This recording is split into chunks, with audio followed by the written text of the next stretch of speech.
let's get started. Here you have a typical table. If you look back on any past exam papers on time series, you will see a table like this. You'll have your year, first column.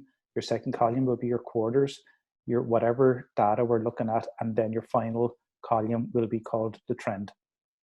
Okay. Notice that we have quarter three. We're starting off with quarter three, so don't be put off by this if you expect quarter one to be always the case, starting off 1, 2, 3, because it might make sense. But in this case, we're starting off with quarter three. Also, don't be put off by a blank here at the end for your trend figure. And that's okay, because the reason why we don't have a figure here is there wasn't enough information in 2018 quarter four, and maybe even into 2019, because the data didn't exist to help us calculate this. So this was blank. Also, this could happen in the exam where there's no figure at the beginning for the trend.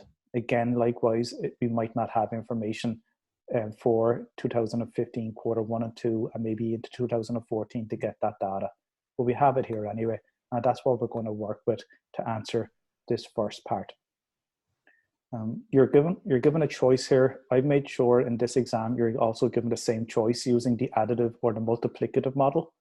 Okay, so you choose one or the other. I'm going to concentrate firstly on the additive, and if everyone on this class are happy to stick with the additive, I won't go into the multiplicative. If anyone wants me to do the multiplicative model, I will do it, but we did do it in class anyway. But concentrating on this, which most people will do in the exam anyway, which is the additive, we need to estimate the 4 quarterly seasonal components, right? Now, the main thing is you have to establish first how to calculate the seasonal component and what does that actually look like, okay? If we see, and it's not quite evident unless we were to do a diagram, but at times during the year, you have seasonal factors that affect maybe the data that we have in this example, home loan approvals. Let's default to an example like ice cream sales. Ice cream sales are seasonal. They peak in the summer period and they bottom in the winter period because people like to consume ice cream when it's hot, when there's hot weather, and when it's colder, they may not buy as many. So that's a seasonal element. So we might identify seasonality in home loan approvals. And if you just observe, this is not part of the calculation, okay, but just an observation, you might observe seasonal components in the home loan approvals.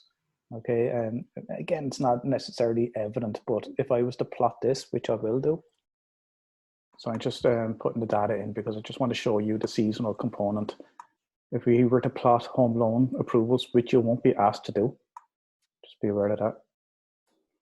Okay, you might see some cyclical movement. Okay, so there seems to be peaks at some stages of during those 4 years, and then the bottom again, and then it rises.